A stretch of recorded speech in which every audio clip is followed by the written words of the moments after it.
Voilà. Prochain slide, si tu veux bien, Gaëtan.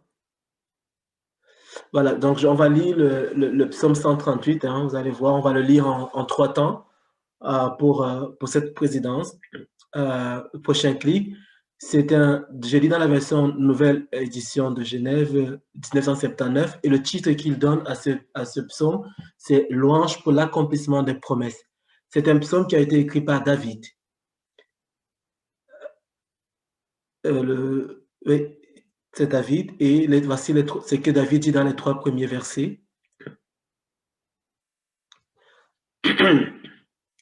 Je te célèbre de tout mon cœur. Je chante tes louanges en présence de Dieu. Je me prosterne dans ton saint temple et je célèbre ton nom à cause de ta bonté et de ta fidélité, car ta renommée s'est accrue par l'accomplissement de tes promesses. Le jour où je t'ai invoqué, tu m'as exaucé, tu m'as rassuré, tu as fortifié mon âme.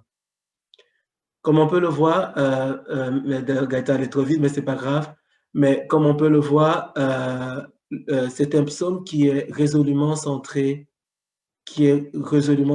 sur Dieu, avec tous ces pronoms qui parlent de Dieu, te, tes, ton, ta. Je t'ai invoqué. David compose ce psaume pour l'Éternel Dieu. Et il reconnaît que le Dieu à qui il s'adresse d'abord, c'est Dieu, en présence de Dieu. Et Dieu, il est différent de nous, donc il est grand, il est tout autre, comme quelqu'un l'a dit une fois. Il est au-dessus de nous, mais aussi, il est saint. Et quand on vient devant lui, c'est son saint temple. Et c'est important de ne pas oublier que le Dieu vers qui nous venons, c'est un Dieu qui n'a pas de péché en lui. C'est un Dieu qui ne peut pas supporter la faute, qui ne peut pas supporter tout ce qui est péché. Et c'est pour ça qu'il faut venir avec humilité pour se prosterner devant lui. Et tu peux, le prochain slide, on le voit, hein, je signe le terme prosterner, où il rappelle que parce que ce Dieu-là avec qui on centre notre culte est Dieu et qu'il est saint, il faut venir avec une attitude d'humilité. Et je propose en ce sens 2 chants. Le premier qui c'est par la croix, où on dit que comment pouvons-nous, peuple infidèle, vivre avec Dieu en intimité? Et le chant répond que c'est par la croix que nous tenons debout. Chantons. Je n'ai pas trouvé d'enregistrement du CEPA, donc j'ai pris la version officielle sur YouTube, mais nous pouvons tous chanter cela.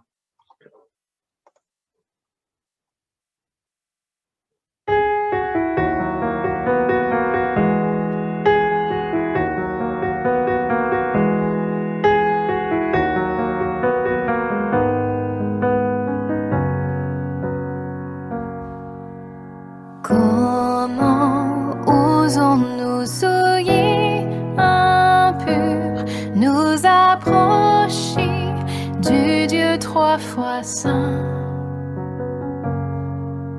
Sa loi exige la perfection. Comment purifier nos cœurs, nos mains?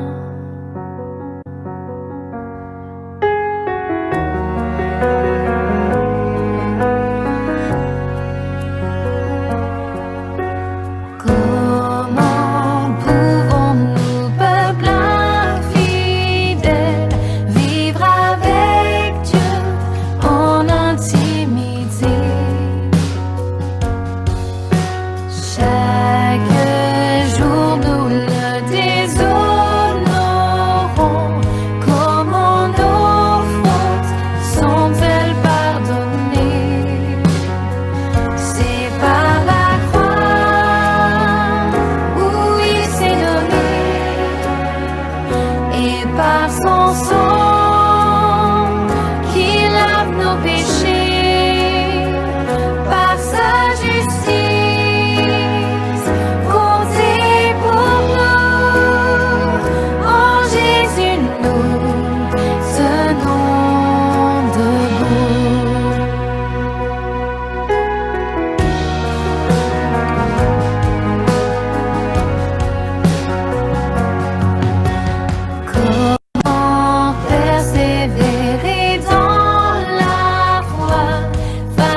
par son sang qui lave nos péchés, par sa justice comptée pour nous. En Jésus nous tenons debout.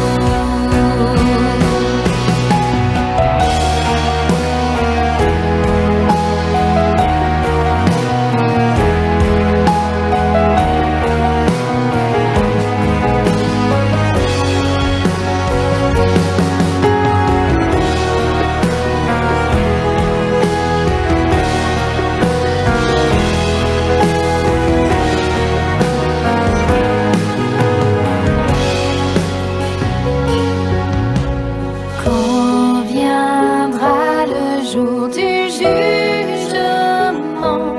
où nous verrons notre Créateur, nous pourrons plaider avec confiance l'œuvre accomplie de notre Sauveur. C'est par la croix où il s'est donné,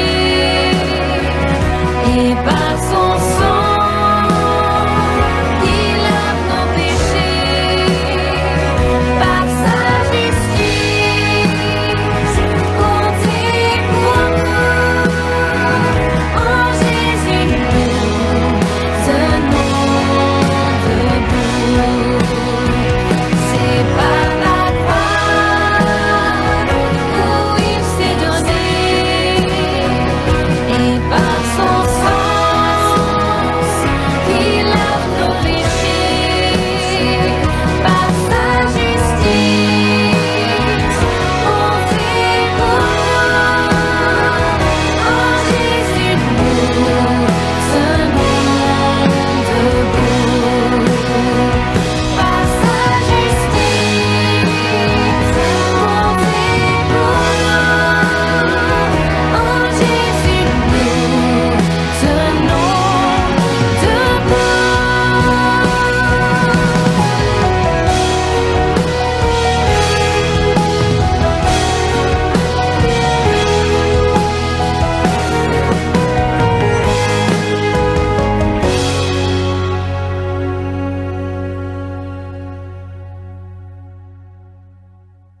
Par sa justice, nous tenons debout. Et nous voulons continuer justement parce que nous tenons debout par le chant 738 qui dit « Dans ta maison, je veux mon Dieu de tout mon cœur te remercier et te louer. Je me prosterne dans ta maison, devant ton trône pour t'adorer. »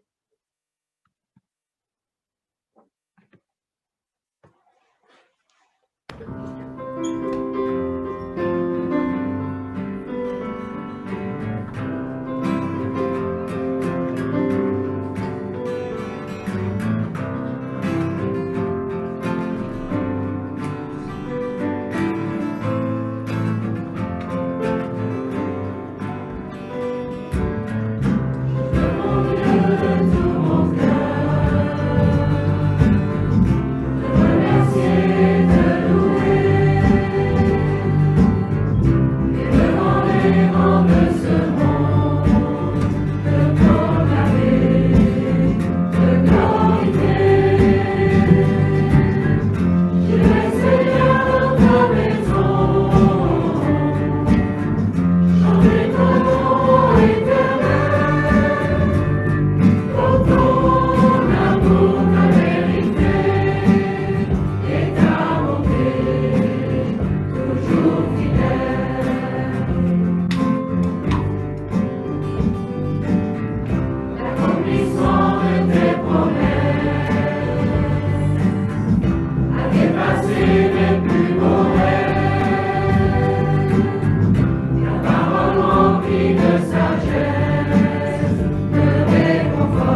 Père Seigneur, dans ta maison, chanter ton nom.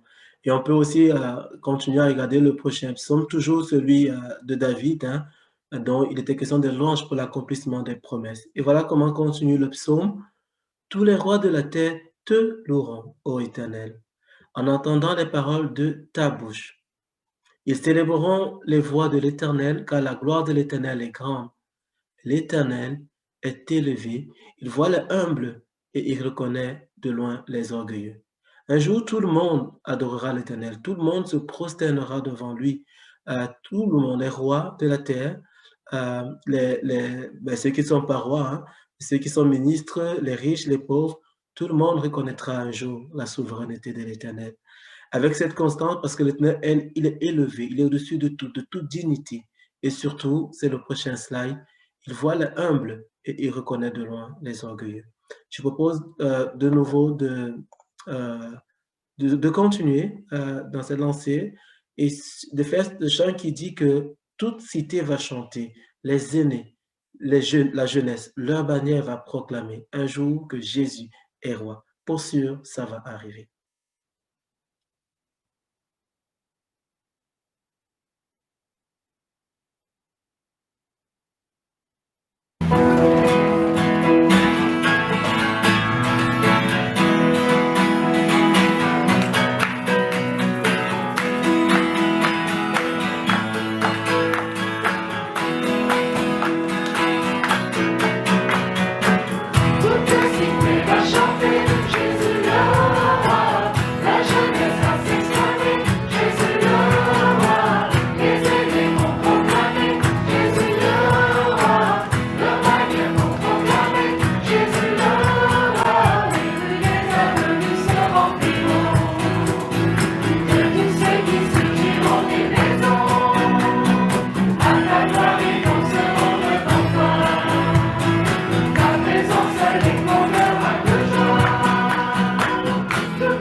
Oui, Jésus le roi.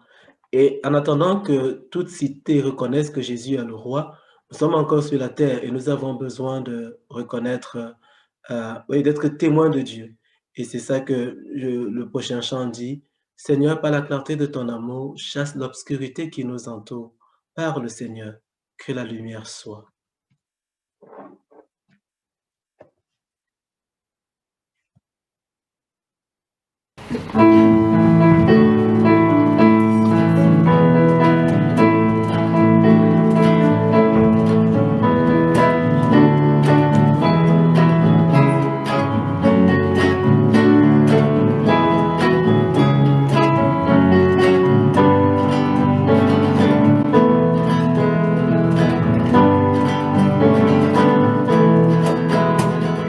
Seigneur, par ta clarté de ton amour,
Par le Seigneur, que la lumière soit.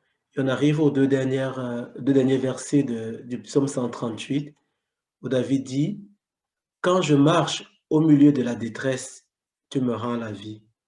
Tu étends ta main sur la colère de mes ennemis et ta droiture me sauve. L'Éternel agira en ma faveur.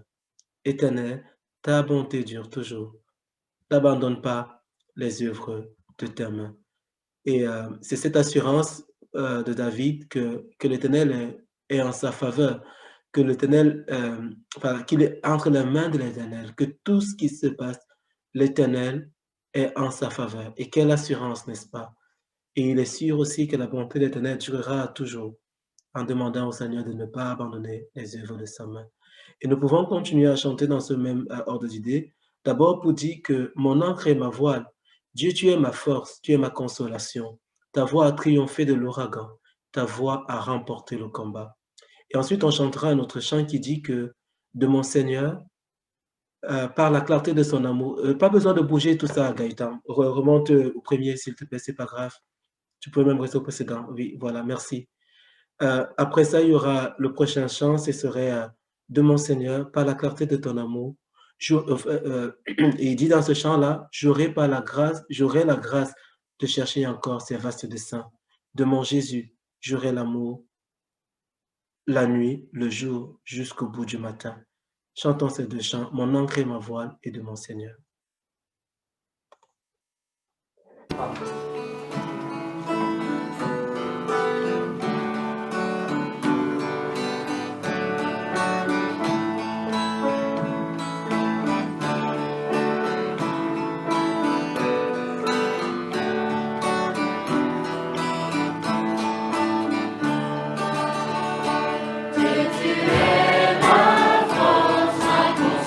Consolation, non de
De mon Seigneur, j'aurai toujours le doux secours de sa tendre main.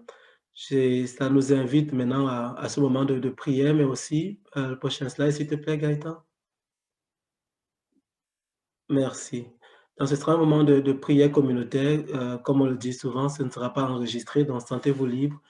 Et aussi un moment où je nous invite à la fois à repenser à ce psaume où David exprime sa reconnaissance au Dieu qui agit suivant la promesse et qui confie sa vie à Dieu, même dans les temps difficiles.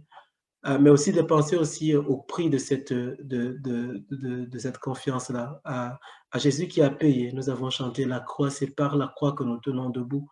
C'est parce que il y a eu la croix que nous sommes encore plus certains que David de, de l'Éternel qui est fidèle et qui agira en notre faveur. Sentez-vous libre de prier. Je vais maintenant permettre que chacun puisse réactiver son micro. Mute participant upon entry. On mute themselves. Donc, si vous voulez prier, sentez-vous libre de le faire. Prions maintenant et après ça, je passerai à Kevin pourra apporter le message qu'il a prévu pour ce matin. C'est bon? Ça va. Si vous m'entendez, normalement, ça devrait être bon. Ouais, on t'entend. Super. Super. Je vais passer à Kevin. Il va peut-être se présenter, mais beaucoup le connaissent déjà. Alors, je ne sais pas si beaucoup me connaissent déjà. Je n'ai pas vu tous les visages, mais en tout cas, merci de me recevoir. C'est toujours un plaisir pour moi que de pouvoir éventuellement apporter un petit quelque chose aux uns et aux autres. Donc, je m'appelle Kevin. Je suis actuellement sous la neige. Mon épouse Marie-Julie et mes 3 enfants sont partis à l'église ce matin. À l'église de Montbéliard, nous fonctionnons encore en semi-présentiel. Il y a certaines choses qui sont faites sur le site internet et puis d'autres s'assemblent dans les règles en vigueur à l'église de Montbéliard. Je ne sais pas s'il faut dire grand-chose de plus sur moi. J'avais eu l'occasion en tout cas d'être invité, c'était l'année passée je crois, vers chez vous. C'était la première fois que je mettais les pieds en Belgique, donc j'étais très content. Et puis on avait reçu une semaine avant Léo qui nous avait apporté les messages. Donc on avait fait un échange de ce type et c'était vraiment très chouette. Si jamais vous avez l'idée de reconduire ça une fois, il n'y aura pas de souci de notre côté en tout cas. Voilà, en tout cas, quelques mots de présentation puis de salutation à tous. En tout cas, j'espère que le Seigneur va continuer à vous bénir, vous aussi, tout au long de cette année. Et justement, tout au long de cette année, nous avons passé donc le premier mois, et peut-être que pour vous aussi, eh bien, toutes les questions ont été de mise. À quoi va-t-elle en effet ressembler cette année 2021? Sera-t-elle mieux que l'année 2020? Sera-t-elle pire? Difficile de savoir, mais c'est vrai que en début d'année, régulièrement, en fait, on se pose les questions de nos ressources. Et c'est déjà les slides suivantes, Gaëtan. Tu pourras suivre simplement, je ne sais pas si je te dirai davantage tout à l'heure. Mais c'est vrai qu'en début d'année, on se pose les questions de nos ressources. Comment allons-nous tenir? Alors d'habitude, j'ai tout de même le réflexe d'une certaine positive attitude, en tout cas. Mais là, le Covid me jouant peut-être des tours, allez savoir. Mais d'une certaine manière, c'est pas plus mal que de se poser la question de ces ressources, parce que ça nous fait comprendre un peu plus les personnes qui, autour de nous, se demandent, et de manière régulière, Eh bien, justement, où est-ce qu'elles vont trouver les forces? Où est-ce qu'on va trouver les forces pour pouvoir traverser les différents défis, les différentes épreuves qui nous seront proposées au cours de l'année? Alors aujourd'hui, je vous invite en fait à lire et à méditer avec moi sur la fidélité de Dieu. Fidélité de Dieu à nous porter. Et nous lisons, comme c'est affiché maintenant, merci. Dans l'Ancien Testament, nous lisons la prophétie d'Ésaïe au chapitre 46 et nous lisons cette portion dans son entier, chapitre 46. Voilà la parole de Dieu, verset 1. Bel s'écroule, les beaux tombent. On place ces statues sur des animaux, sur des bêtes. Vous les portiez, et voilà qu'elles sont chargées comme un fardeau pour l'animal fatigué. Ils sont tombés, ils se sont écroulés ensemble. Ils sont incapables de préserver leur image et partent eux-mêmes en déportation. Écoutez-moi, famille de Jacob, vous tous qui restez de la communauté d'Israël. Je me suis chargé de vous depuis le ventre de votre mère. Je vous ai porté dès avant votre naissance. Jusqu'à votre vieillesse, je serai le même. Jusqu'à vos cheveux blancs, je vous soutiendrai. Comme je l'ai déjà fait, je veux encore vous porter, vous soutenir et vous préserver. À qui me comparerez-vous pour faire de nous des égaux? À qui me ferez-vous ressembler pour nous assimiler? Ils versent l'or de leur bourse et pèsent l'argent à la balance. Ils payent un orfèvre pour qu'il leur en fasse un dieu, puis ils se prosternent devant lui. Oui, ils l'adorent. Ils le portent, ils le chargent sur l'épaule, ils le déposent à sa place et il y reste. Il est incapable de quitter sa place. On a beau crier, il ne répond pas. Il est incapable de vous sauver de votre détresse. Souvenez-vous de cela et montrez-vous courageux. Vous qui êtes des rebelles, réfléchissez-y. Souvenez-vous des tout premiers événements. En effet, c'est moi qui suis Dieu et il n'y en a pas d'autre. Je suis Dieu et personne n'est comparable à moi. Je révèle dès le début ce qui doit arriver et longtemps à l'avance ce qui n'est pas encore mis en œuvre. Je dis, mon projet se réalisera et je mettrai en œuvre tout ce que je désire. C'est moi qui appelle de l'Est un oiseau de proie d'une terre lointaine, l'homme chargé de réaliser mon projet. Ce que j'ai dit, je le ferai arriver. Ce que j'ai prévu, je le mettrai en œuvre. Écoutez-moi, hommes au cœur endurci, vous qui êtes éloignés de la justice. Je fais approcher ma justice. Elle n'est pas loin. Je fais approcher mon salut. Il ne se fera pas attendre.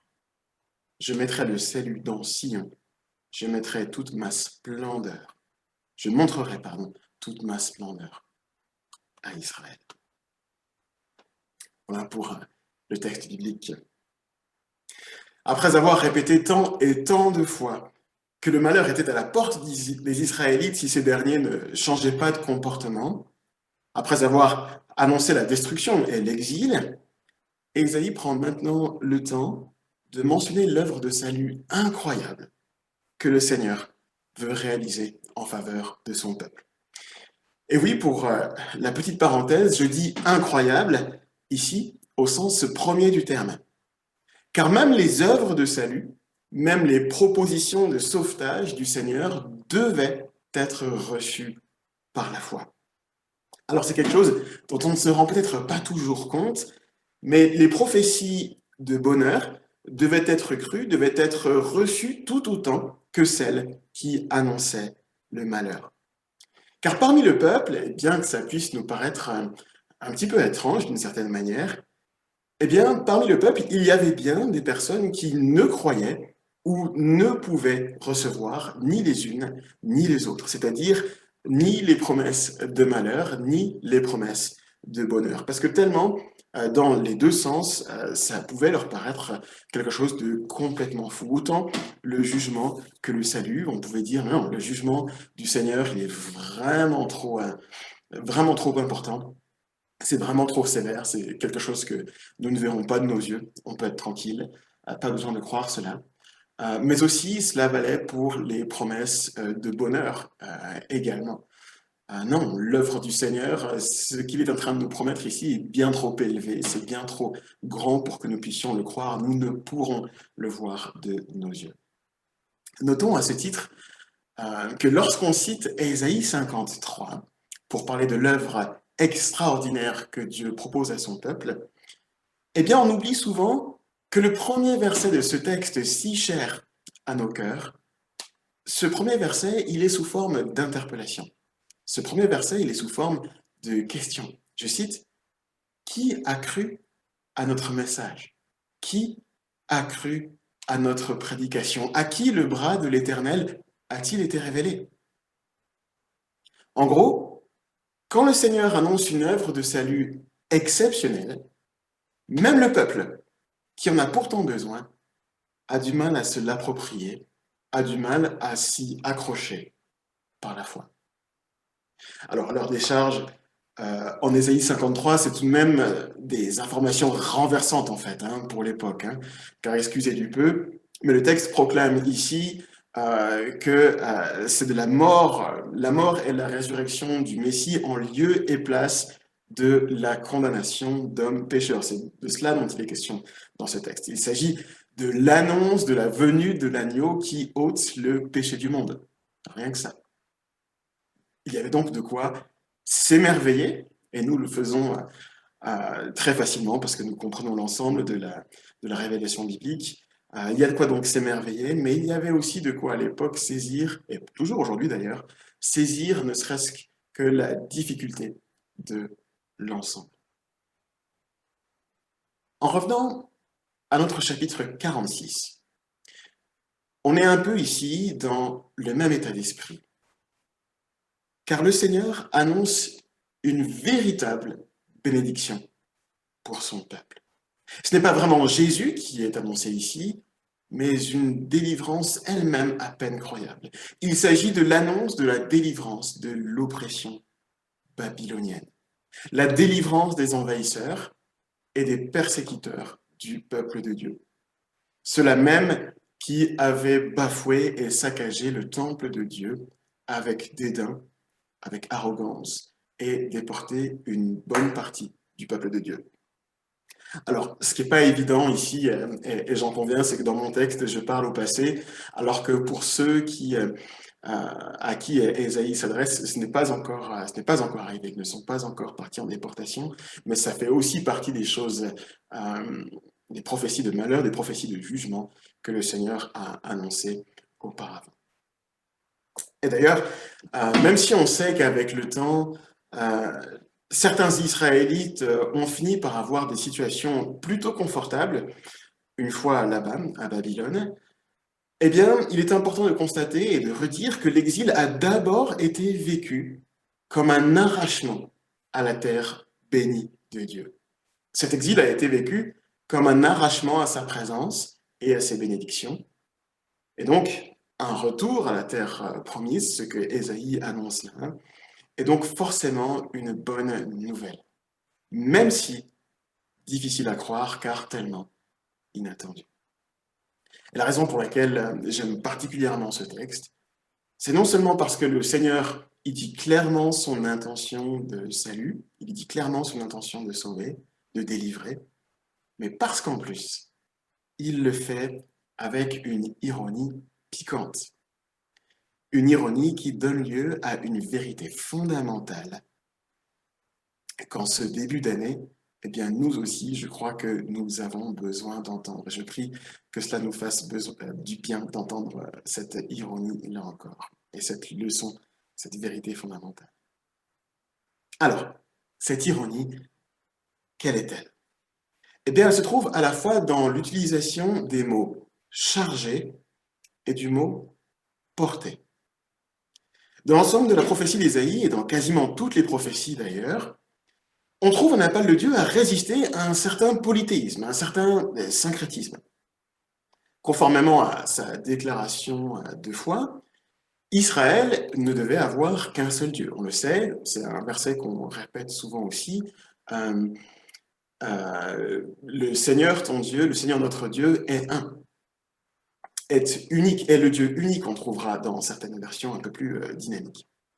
Et ça, c'est ce que le peuple devait avoir en tête, c'est ce qu'il pouvait prier et réciter. Alors sur le papier, c'était pas forcément très très compliqué, mais dans la pratique, notamment dans la fréquentation avec les autres peuples qui, eux, avaient multitude de dieux, dont chacun répondait à un besoin spécifique, eh bien les Juifs se sont souvent laissés prendre au piège et ont eux aussi fini par ajouter le numéro de certains dieux étrangers à leur répertoire, notamment le dieu Baal et puis tout un tas d'autres divinités dont on trouve aussi la mention dans l'écriture, ici et là. Et donc, ils n'ont pas rejeté le Dieu d'Israël, mais ils ont simplement ajouté à leur répertoire ces autres dieux, en disant, bah, tiens, si on a besoin de pluie, bah, pourquoi pas aller chercher le dieu Baal. Cela n'ira pas sans nous rappeler le texte qui se trouve dans 1 Roi au chapitre 19, avec cette bataille entre les prophètes de Baal, justement, qui veulent faire tomber la pluie, et puis le prophète Élie, qui, lui, s'intéresse et en fait appel à son Seigneur. Mais contrairement aux dieux d'Israël, ces dieux étrangers étaient vénérés au travers de statuettes en tout genre. Elles étaient conçues de différents matériaux, avaient aussi toutes sortes de tailles possibles, et c'est là où justement intervient l'ironie dans ce texte. Parce que ces statues, eh bien, il fallait bien les construire, il fallait bien les façonner. Ces statues, faites de main d'homme, il fallait aussi les faire voyager jusqu'au lieu de leur résidence, dans les temples ou dans les ziggourats. Les ziggourats, c'était ces maisons où finalement on disait que ces maisons qui servaient de passage entre le ciel et la terre pour que les divinités puissent aussi se promener sur la terre. Bref, pour faire voyager ces idoles, ces statuettes, surtout lorsqu'elles étaient imposantes, eh bien, on était bien obligé de les charger à dos d'homme ou à dos d'animal. Les hommes étaient donc obligés de porter leur Dieu sur leurs épaules ou de les tirer à l'aide de mulets ou d'autres animaux de ce type qui pouvaient prendre des chargements. On peut faire une première pause ici et s'apercevoir à quel point l'ensemble de cette situation pouvait être risible d'une certaine manière.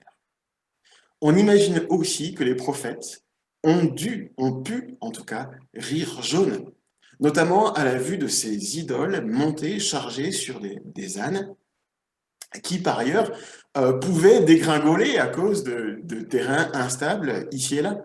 Dégringoler et donc faire dégringoler leur chargement avec eux. Et peut-être que leur chargement, ces idoles, ces statues, se sont brisées aussi en 1000 morceaux voilà, sur le sol à cause de ces voyages un peu difficiles. On imagine que, voyant cela, les plus fidèles au Seigneur ont pu rire tout de même. Mais là où Dieu frappe fort, en Ésaïe 46, c'est qu'il annonce que les Babyloniens, ceux-là même qui s'étaient vantés de la puissance de leur Dieu au pluriel ici, eh bien ceux-là vont eux aussi subir le jugement et la déportation. Et en effet, en l'an 539 avant Jésus-Christ, eh bien les Perses, pilotés par Cyrus, fondent sur Babylone et la prennent. Les Israélites sont renvoyés chez eux, c'est donc là l'objet du texte d'Ésaïe 46. Les Israélites sont renvoyés chez eux pendant que les Babyloniens se voient à leur tour déportés. La roue tourne. Et l'ironie, c'est que les Babyloniens déportés font le voyage avec leur Dieu. Ils les portent sur leurs épaules et sur leurs animaux. Verset 1, on voit ça, verset 7. Ils sont chargés comme un fardeau pour l'animal fatigué. Alors, je ne sais pas si vous aussi à la maison, vous êtes assez visuel et si vous arrivez à vous imaginer le convoi qui est en train d'avoir lieu ici. Voilà un sacré défilé de divinités inutiles. Elles qui, en plus de se révéler totalement impuissantes face à la montée et à l'invasion perse de Cyrus, eh bien, ces divinités, elles doivent maintenant se faire tirer par leurs propriétaires. tu parles d'un fardeau. On chante dans nos églises souvent le chant qui dit, alors je ne sais pas si c'est un chant pour enfants, mais qu'importe, on chante souvent ce cantique qui dit « avoir Dieu pour ami ». Mais là, ce n'est pas le cas. Ici, c'est plutôt « avoir Dieu », avec un petit d minuscule, « avoir Dieu pour fardeau ». Elle est bien là, l'ironie du texte d'Ésaïe. Mais le Dieu d'Israël, contrairement aux autres, n'a rien d'un fardeau pour le peuple. Le Dieu d'Israël ne se fait pas servir de la sorte. Il ne se fait pas porter à dos d'âne ou à dos de chameau. Non. Et d'ailleurs, si pour une raison ou pour une autre, vous avez parfois le sentiment que Dieu est un fardeau pour vous, alors attention, danger. Parce que d'une certaine manière, penser cela, c'est rabaisser Dieu aux idoles des temps passés. Il serait alors nécessaire de changer totalement de perspective et de faire reconnaissance avec le vrai Dieu. Car lui va vraiment dans l'autre sens. Car le Dieu d'Israël, lui, non seulement il s'est montré comme le Dieu vivant pouvant voir et entendre, contrairement aux idoles taillées dans la pierre ou dans le bois, mais en plus, il s'est montré comme le Dieu qui lui-même pouvait se charger de son peuple pour le porter. À travers les siècles, c'est le peuple qui a été un fardeau pour Dieu et non le contraire. C'est le peuple qui a été un poids pour le Seigneur. Mais un poids et un fardeau dont Dieu a véritablement voulu se charger, et ce, depuis le début. C'est celui-là notre Dieu.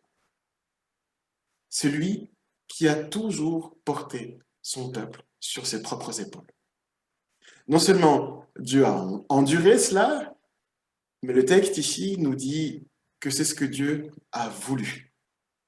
Non pas subi, mais c'est ce qu'il a voulu. Il a voulu porter son peuple sur ses épaules. Alors pourquoi ce texte est-il important? Pourquoi est-il beau? Simplement à cause de l'ironie utilisée? Je crois qu'il y a plus. Il y a la fidélité de Dieu, il y a l'appel de Dieu. La fidélité de Dieu tout d'abord. Et je crois qu'elle illumine en fait ce texte de tendresse, versets 3 et 4. Écoutez-moi, famille de Jacob, vous tous qui restez de la communauté d'Israël. Je me suis chargé de vous depuis le ventre de votre mère. Je vous ai porté dès avant votre naissance. Jusqu'à votre vieillesse, je serai le même. Jusqu'à vos cheveux blancs, je vous soutiendrai. Comme je l'ai déjà fait, je veux encore vous porter, vous soutenir et vous préserver.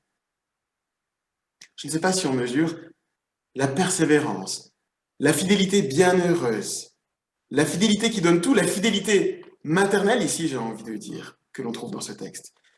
Parce qu'il y a quelque chose de vraiment inqualifiable chez Dieu qui le pousse à se conduire de la sorte pour le peuple qu'il s'est choisi.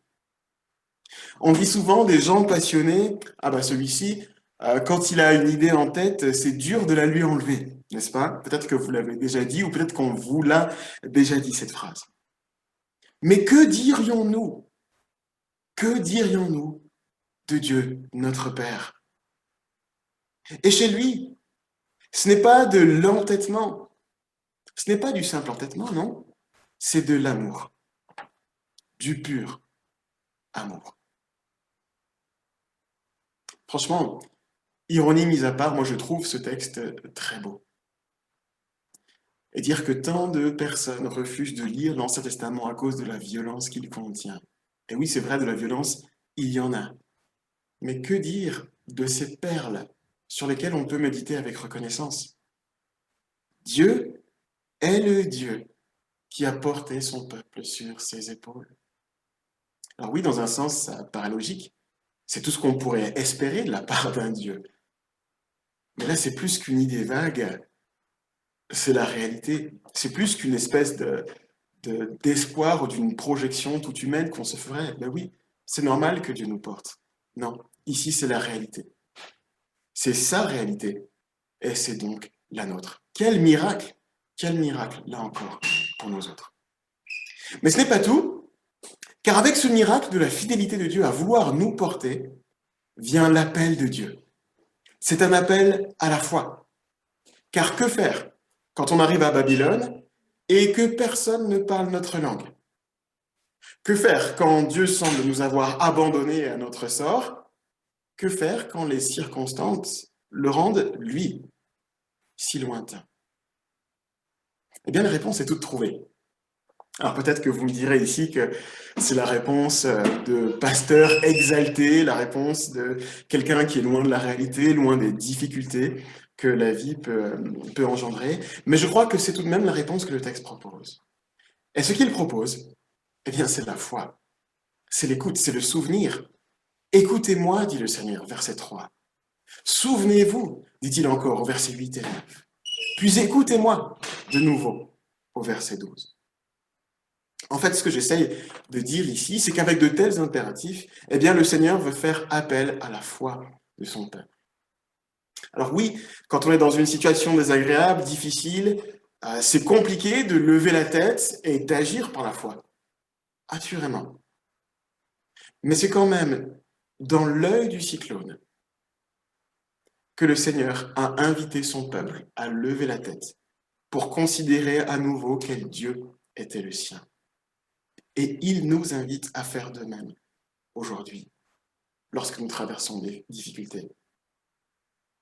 Il nous invite à considérer qu'il n'est non pas un Dieu porté par les hommes ou à dos d'animaux, mais un Dieu s'étant toujours chargé de son peuple. Un Dieu ayant toujours porté ses élus sur ses épaules. Cela vous rappelle peut-être d'ailleurs un autre texte très beau, mais non biblique cette fois.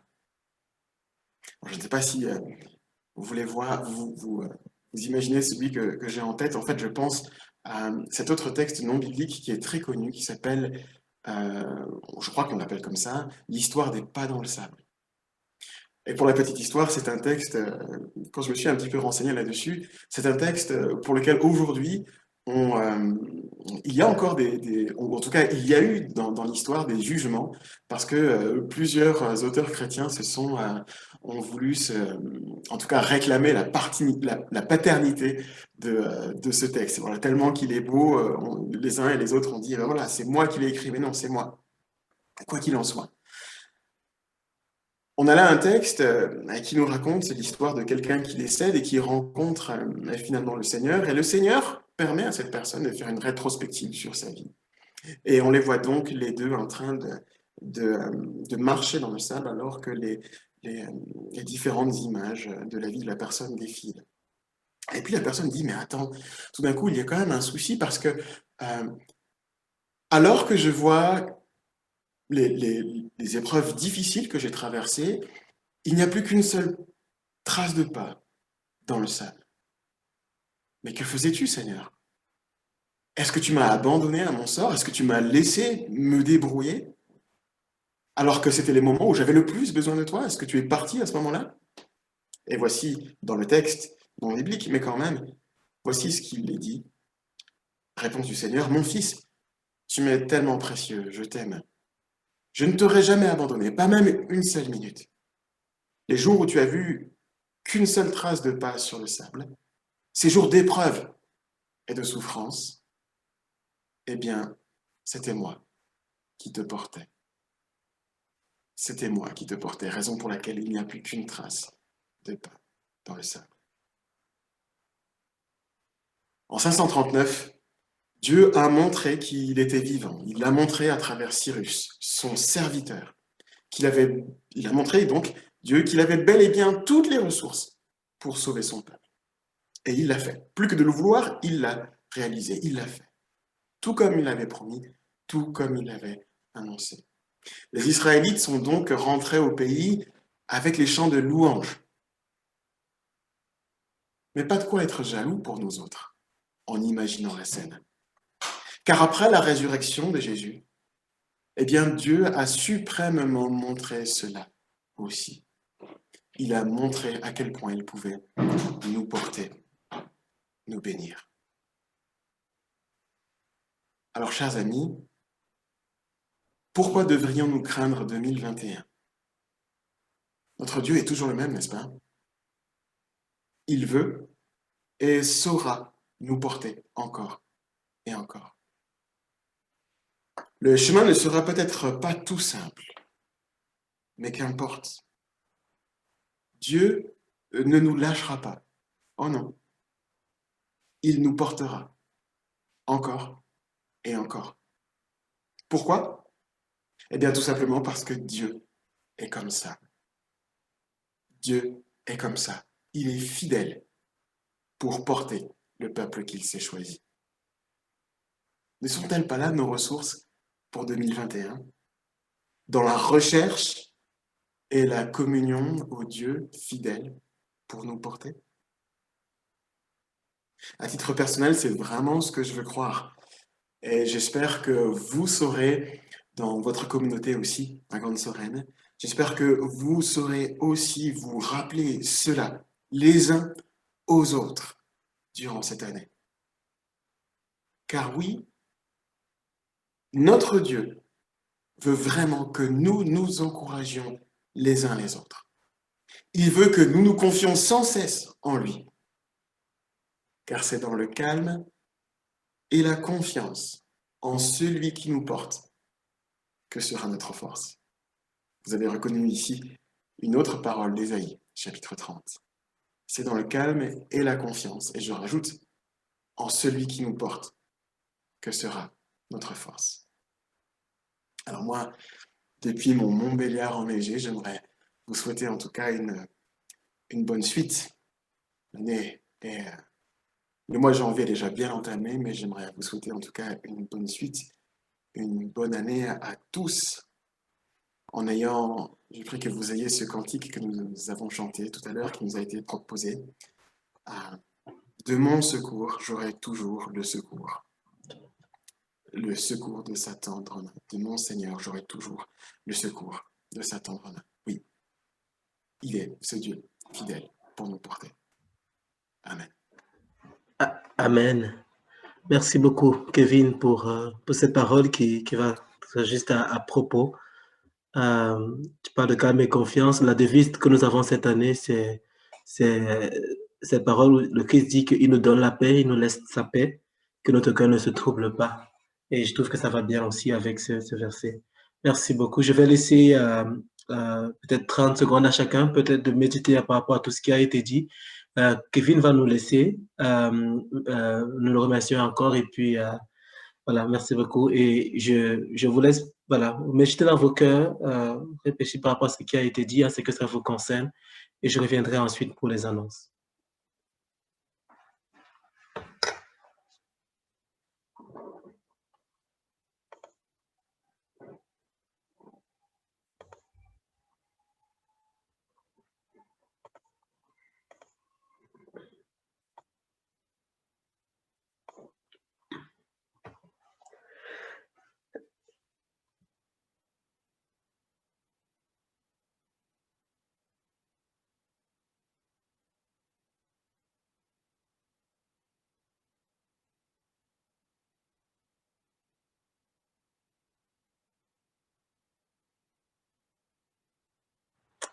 Amen. Voilà, on va passer aux annonces maintenant.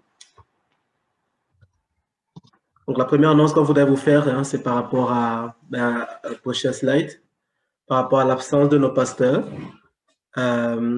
Donc, vous dire que Lydia est en arrêt maladie depuis mercredi dernier jusqu'au 24 janvier pour, comme elle le dit, un épuisement émotionnel. Et ça s'ajoute à l'arrêt de maladie de Léo, qui a été prolongé jusqu'au 31 janvier. Donc, les deux pasteurs sont absents et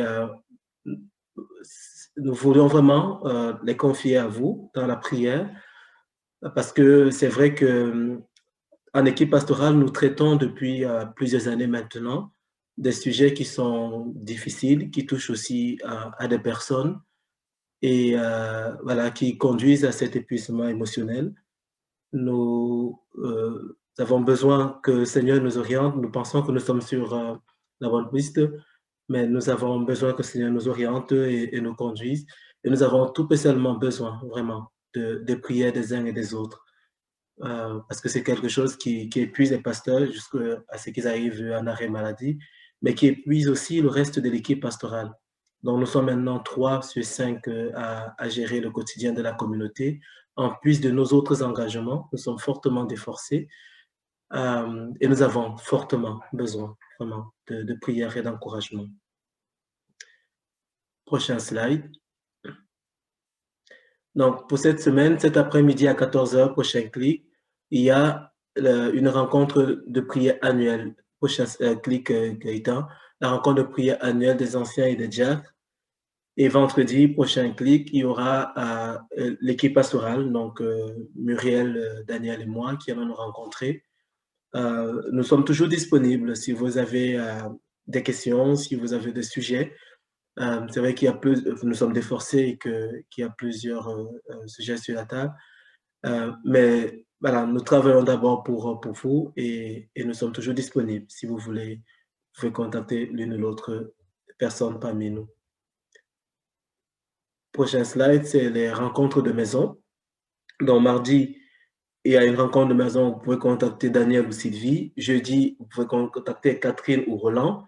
Mercredi, j'ai mis un point d'interrogation, prochain, voilà, parce que je n'ai pas eu de nouvelles. Je ne sais pas si, en l'absence de Lydia qui est malade, si les autres membres ont décidé de faire quelque chose.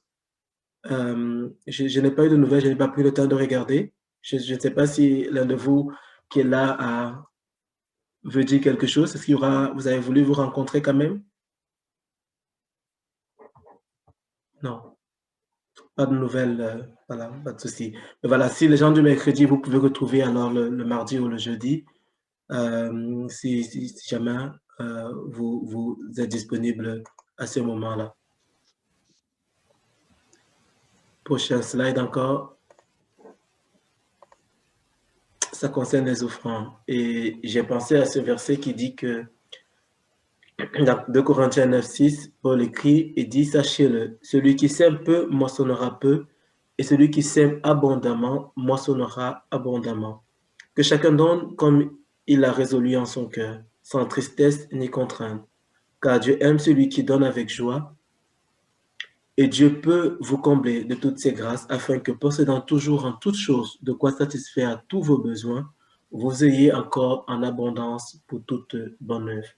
C'est ce sentiment plutôt cette invitation à décider dans son cœur ce qu'on veut donner et à le faire avec joie, dans la reconnaissance de Dieu qui nous donne au-delà de ce dont nous avons besoin. Et donc voilà, pour ce qui est de la communauté, vous savez que le confinement n'empêche pas les autres charges, hein, le salaire des pasteurs, le bâtiment, les soutiens que nous apportons. Voilà, le moyen de donner, c'est toujours par virement. Vous avez toutes les informations sur le site internet ou en cash. Hein, vous pouvez contacter Roland qui est trésorier ou l'un des responsables qui saura vous orienter. Donc voilà, c'était tout pour les annonces de ce matin. Je voulais, vous avez vu que dans l'image que j'ai placée, c'est une image aussi de prière parce que je voulais que ces annonces soient présentées aussi comme sujet de prière depuis les pasteurs qui sont absents pour raison de maladie, en particulier fatigue émotionnelle, pour l'équipe pastorale qui est défoncée, pour les réunions de semaine, pour les offrandes, en particulier que le Seigneur aide les responsables à gérer au mieux, à faire les meilleurs choix. Voilà, je voudrais peut-être que 2 ou 3 personnes maintenant qui voudraient peut-être, il y a un moyen de réagir en bas, dans réaction, vous levez juste la main. Si 2 ou 3 personnes veulent prier, je sais que Samuel Van der Voort est l'une de ces personnes. Est-ce qu'il y a 2 autres personnes qui voudraient prier, qui réagissent dans réaction? Et puis on va prier avant de passer au dernier chant et à l'annonce par rapport à ces 3 sujets.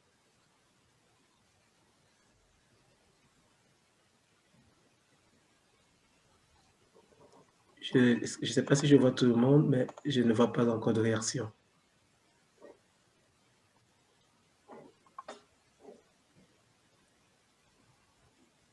Donc, il y a Daniel. C'est vrai que tu peux faire réaction, Daniel, en bas, et tu cliques sur la main pour lever la main. Mais bon, j'ai vu qu'il y a Daniel qui veut prier, parce que sinon, je ne vois pas tout le monde. Je ne sais pas s'il y a quelqu'un qui fait, mais est-ce qu'il y a une autre personne qui voudrait prier par rapport à ces annonces?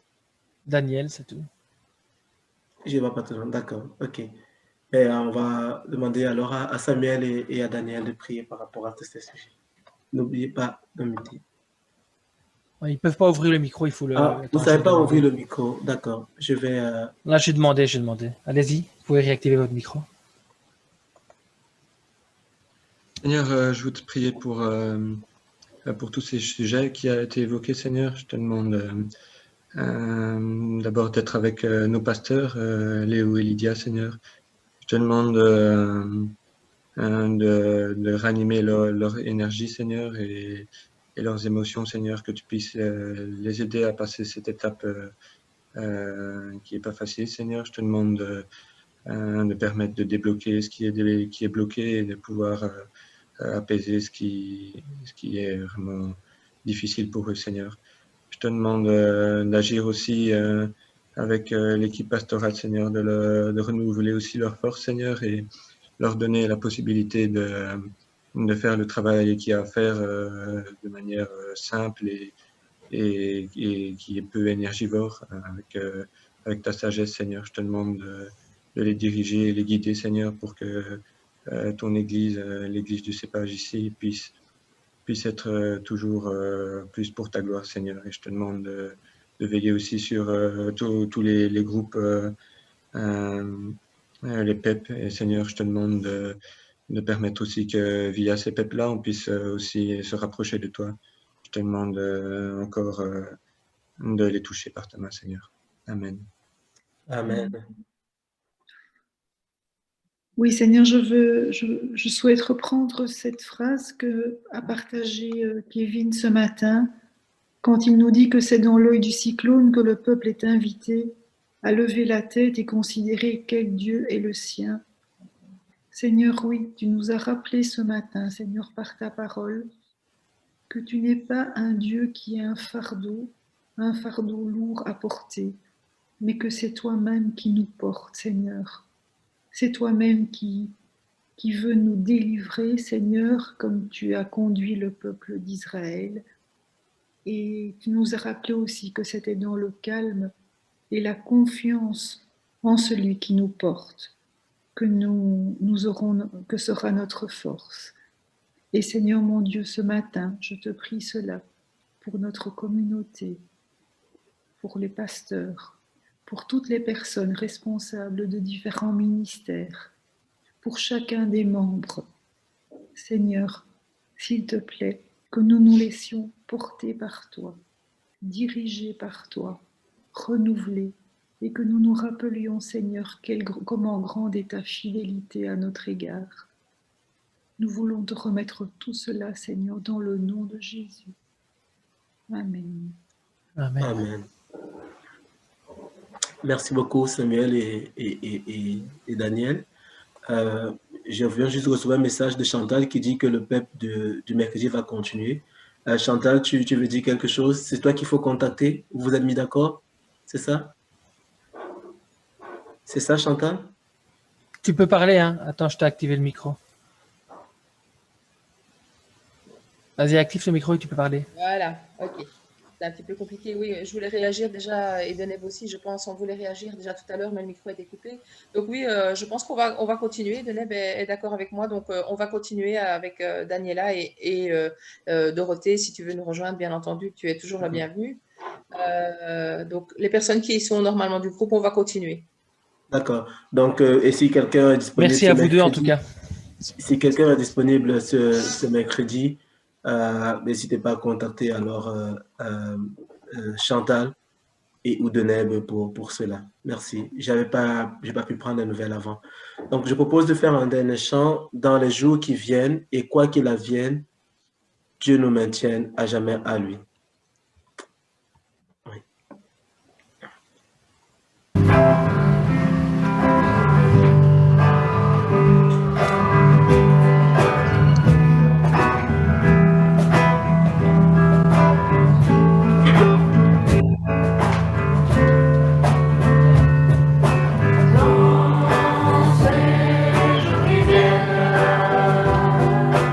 Et quoi qu'il advienne,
On ne t'entend pas, Samuel.